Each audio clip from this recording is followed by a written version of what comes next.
It's 7 o'clock in the morning. You can hear it. Star 101.5. The sounds of a city waking up. We're all in a hurry. Gotta get to work. Can't be late. We flip the radio dials. We don't want to miss anything. Some of us flip to Star 101.5 and hear this.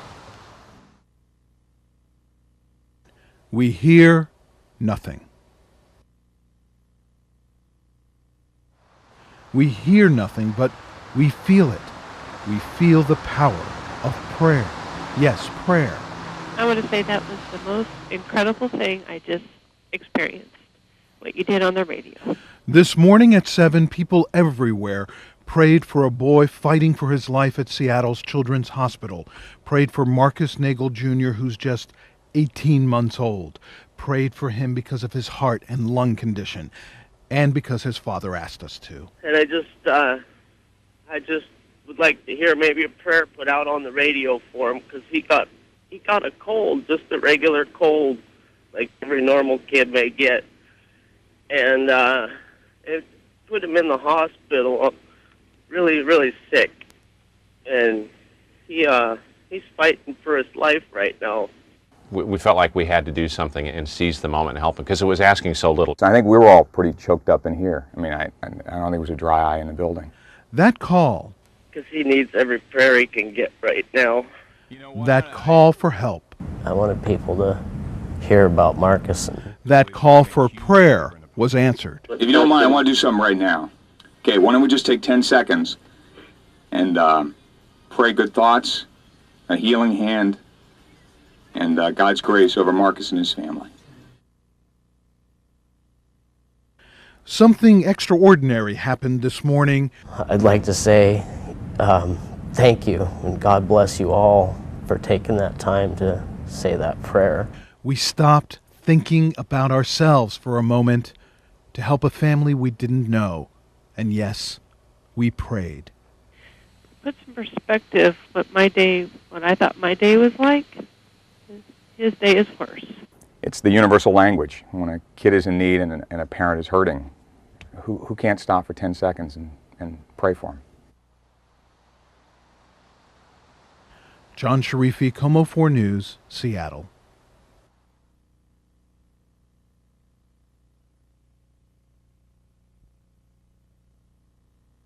I'd hoped to do an interview with Marcus's father today, an update on how his boy was doing. He'd been making tremendous progress, how I wanted to tell that story. I'd hoped little Marcus would be out of the hospital by now. I wanted to go to their home in Monroe, watch Marcus play, and we'd laugh. There is no laughter today, only tears. Marcus took a turn for the worse. He's back in intensive care. This boy who has a heart and lung condition and had to be rushed to Children's Hospital after he came down with a bad cold. His father, so desperate. Because he needs every prayer he can get right now. He called on all of us to pray for his boy. I didn't know what to do. So I said to Kent and Allen, I said, I think we should take this call right now and take it Mark on the air. Nagel called Star 101.5 and made that desperate plea 10 days ago. And I don't think there was a dry eye in the building. That call for help. He's fighting for his life right now. That call for prayer was answered. If you don't mind, I want to do something right now. Okay, why don't we just take 10 seconds and pray good thoughts, a healing hand, and God's grace over Marcus and his family. Right after my first story aired, Marcus's father called me. He heard his name being called out on the TV, and he opened his eyes and looked at that TV and reached his arm out towards it. People everywhere prayed. Lori McCabe heard from people in Australia, Saudi Arabia, and they promised they could get their friends to pray in Israel and Hong Kong. We really appreciate you calling. Star 101.5 listeners and Como 4 viewers, keep calling. That just broke my heart to hear that. Desperate to know how Marcus is doing. Sadly, not good. And so we are all left to pray. And even if they don't believe in God, what can it hurt for 10 seconds to think about a little boy? John Sharify, Como 4 News, Seattle. I remember the last time I brought you the story of Marcus. I said how much I wanted to tell you he'd made a remarkable recovery.